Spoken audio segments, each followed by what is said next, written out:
Yes, good morning friends. एक मोल अंश का आपके न्यूमेरिकल हम पढ़ते हैं। मोल अंश का जो न्यूमेरिकल था आपके, उसको हम देखते हैं यहाँ पे किस तरीके से सॉल्व किया जाता है मोल अंश के न्यूमेरिकल को। एक मिश्रण में 27 ग्राम जल, ठीक है, 69 ग्राम एथिल अल्कोहल और 32 ग्राम मेथिल अल्कोहल उपस्थित है। एक मिश्रण है, उसके अंदर 3 चीज़ें उपस्थित है, जल, एथिल अल्कोहल और मेथिल अल्कोहल, और उनकी ये मात्राएं 27 ग्राम, 69 ग्राम और 32 ग्राम। प्रत्येक यौगिक का मूल अंश ज्ञात कीजिए। आपको इन यौगिकों को क्या याद करने हैं? मूल अंश याद करने हैं। ठीक है, इनके अणुभार भी दिए हुए हैं। जल का 18 होता है और एथिल अल्कोहल का 46 होता है और मेथिल अल्कोहल का 32 होता है। ठीक है, तो हमको मूल अंश ज्ञात करना है, यानी कि एक्स ज्ञात करना है। आपको तीनों का एक्स ज्ञात करना है, एक्स H2O, एक्स C2H5OH और एक्स CH3OH ज्ञात करना है। इसके लिए सबसे पहले आपको मोल ज्ञात करना पड़ेगा इन तीनों का। इन तीनों के आपको मोल निकालने, और मोल बराबर आप जानते हो क्या होता है? भार बटावा आणविक द्रव्यमान। ये है आपके भूर का मोल ज्ञात करने का सूत्र, भार बटावा आणविक द्रव्यमान या अणुभार। हम सबसे पहले निकालते हैं जल का अणुभार। तो जल का मूल अंश निकालने के लिए आपको क्या करना पड़ेगा? भार बटावा, जल दिया हुआ 27 ग्राम, तो 27 बटावा 18, तो ये हो गया आपके 27 बटावा 18। तो जल के मोल कितने निकल गए? 1.5। ये आपके जल के मोल का आंसर आ गया, 1.5 जल के मोल निकले ये। ठीक है, इसके बाद देखो आप C2H5OH एथिल अल्कोहल के मोल निकाले आपने। तो एथिल अल्कोहल के मोल को, एथिल अल्कोहल दिया था 69 ग्राम, तो 69/46 किया तो 1.5 मोल इसके भी आ गए, 1.5 मोल इसके भी आ गए। फिर आपने निकाले मेथिल अल्कोहल के मोल। ठीक है, तो मेथिल अल्कोहल के मोल का मतलब 32 बटावा 32। मेथिल अल्कोहल कितना दिया था? 32 ग्राम दिया था, और मेथिल अल्कोहल का अणुभार भी कितना हुआ? 32 हुआ, तो ये हो गया 1 मोल। ठीक है, अब इनके कुल मोल कितने हो गए? ये आपने कुल मोल ज्ञात किया, तो 1.5 प्लस 1.5 प्लस 1, 4 कुल मोल हो गए इनके। ठीक है, इनके कुल मोल कितने हुए? 4 हो गए। इस प्रकार आपने चारों के मोल ज्ञात, तीनों के मोल ज्ञात कर लिए। अब हम सबसे पहले एक एक करके इनके क्या निकालते हैं? मोल अंश निकालते हैं। तो जल का मोल अंश का सूत्र क्या होगा? देखो, जल का मूल अंश बराबर जल के कुल मोल, जल के मोल बटावा कुल मोल, ऐसे निकलता है मूल अंश। तो जल के मोल कितने थे? 1.5, और टोटल मोल कितने निकाले भी आपने? 4। तो ये इसका आंसर आ गया आपके, ये आ गया आपके इसके जल के मोल अंश। फिर आपने C2H5OH के मोल अंश निकाले थे। C2H5OH का खुद का मोल निकला था 1.5, और इसके नीचे आ गया 4 जो टोटल मोल है, तो इसका भी आंसर आ गया 0.375। फिर आपने मेथिल अल्कोहल का मोल अंश निकाला, तो मेथिल अल्कोहल का मोल अंश 1/4 आ गया, क्योंकि मेथिल अल्कोहल का मोल कितना आया था? 1, और कुल मोल थे 4। तो इस प्रकार से आपने तीनों के मोल ज्ञात किए, है ना। तो तीनों का मोल ज्ञात करने के बाद जो आ रहा है आपके सूत्र, वो आ रहा है 0.375, 0.375 और 0.25। अगर हम तीनों को ऐड करें, ठीक है, तो इसका आंसर आएगा आपके 1, क्योंकि मैंने आपको बताया था मोल अंश हमेशा 1 होता है।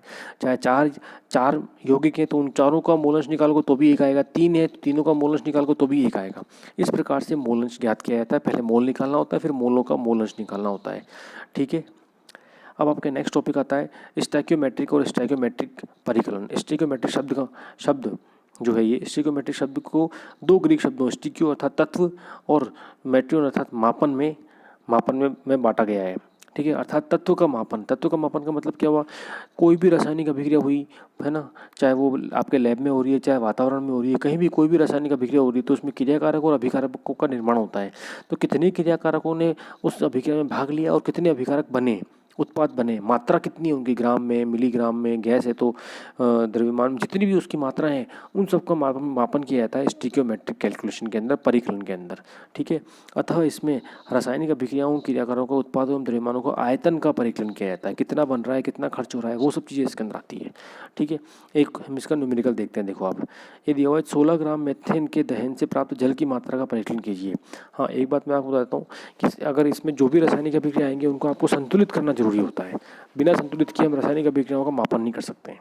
तो 16 ग्राम जल मेथेन के दहन से प्राप्त जल की मात्रा ज्ञात करो। हमको क्या है? मेथेन दिया हुआ है, कितना दिया हुआ है मेथेन आपको? 16 ग्राम। CH4 आपको दिया है 16 ग्राम। ठीक है, 16 ग्राम जल को, 16 ग्राम मेथेन को जब दहन किया, और दहन करने का मतलब ऑक्सीजन चाहिए आपको। ठीक है, तो जल की मात्रा कितनी प्राप्त हुई, ये पूछा है इसके अंदर। अब देखो आप, सबसे पहले हम रासायनिक अभिक्रिया लिखते हैं। रासायनिक अभिक्रिया क्या बन रही है इसकी? मेथेन प्लस O2, ठीक है, और CO2 और जल का निर्माण होता है। तो जल भी बन रहा है और कार्बन डाइऑक्साइड भी बनती है इसके अंदर। जल अभिक्रिया को अगर पूर्ण रूप से लिखा जाए तो अभिक्रिया को संतुलित भी हमने कर लिया है। अब देखो, पहला ये कि 1 मोल का मतलब क्या हुआ? 16 ग्राम मेथेन। अगर हम मेथेन का मोल निकालें तो मेथेन कितना दे रखा है? 16 ग्राम, और मेथेन का अणुभार भी कितना होता है? 16 ग्राम। तो मोल कितना निकलेगा? 1 मोल। ठीक है। इसका मतलब क्या हुआ, मेथेन तो क्या हुआ 1 मोल, 1 मोल मेथेन है। इस समीकरण के अनुसार 1 मोल मेथेन से H2O के 2 मोल प्राप्त होते हैं। ये देखो यहाँ 1 मोल है और H2O के 2 मोल प्राप्त हो रहे हैं यहाँ पे। तो 1 मोल मेथेन से H2O के 2 मोल प्राप्त होते हैं। हमने पहले मोल ज्ञात किया, तो 2 मोल H2O का मतलब कितना हो गया 36 ग्राम। 1 मोल होता है तो 18 ग्राम होता है, तो 2 मोल कितना हो गया 36 ग्राम हो गया। तो इसका मतलब क्या हुआ, 1 मोल जल से 18 ग्राम H2O है, तो फिर कितना हुआ 18/1 मोल, तो ये कितना हो गया आपके 1 के बराबर आ जाएगा ये आपके। ठीक है। अब मतलब इसमें आपने सॉल्व क्या किया है, 1 मोल जल अगर बनता, मान लो 1 मोल जल बनता तो उसमें 1 की आवश्यकता होती। अब हम 2 मोल ले रहे हैं जल, तो उसमें क्या, इसका मतलब क्या हो गया H2O के 2 मोल गुणा 18/1 मोल H2O के होंगे होते अगर, तो क्या होता 36 ग्राम जल की आवश्यकता है। मतलब कि 36 ग्राम जल बाहर निकलेगा। इसको हम रासायनिक अभिक्रिया से भी ज्ञात कर सकते थे। यहाँ पे जो 2 मोल H2O आ रहा, तो 1 मोल H2O को तो मतलब हो गया 18, तो 2 मोल का कितना हो गया 36 ग्राम हो गया। तो 1 मोल मीथेन अगर खर्च होती है ना, दहन होता है, तो 18 ग्राम जल का निर्माण होता है इससे। एक और देखो उदाहरण, मेथेन के कितने मोलों के दहन से 22 ग्राम CO2 प्राप्त किया सकती है। अभिक्रिया तो वही है। ठीक है। अब इसमें ये पूछा है कि हम ये जो मेथेन है ना CH4, इस मेथेन के हम कितने मोल लें कि ये CO2 जो है ये 22 ग्राम हमको मिल जाए मेथेन को दहन करने पर। ठीक है। अब देखो आप, मेथेन का होता है अणुभार 16 ग्राम, है ना, तो 16 ग्राम मेथेन से 44 ग्राम CO2 प्राप्त होती है। ये 44 ग्राम कहाँ से आई, ये 44 ग्राम आई कि यहाँ पे भी 1 लगा हुआ है इसके, और CO2 के आगे भी 1 लगा हुआ है। और CO2 का आणविक द्रव्यमान कितना होता है 44 होता है CO2 का आणविक द्रव्यमान। ठीक है। तो इसका मतलब क्या हुआ, 16 ग्राम मेथेन का 16 होता है, तो 16 ग्राम मेथेन से 44 ग्राम CO2 प्राप्त हो रही है।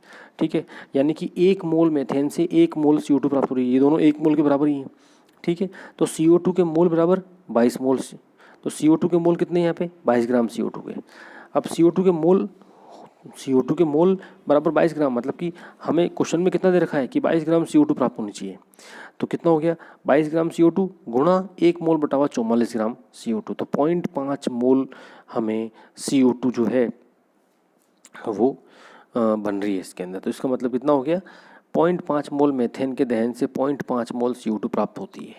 ये इसका आंसर होगा। ठीक है।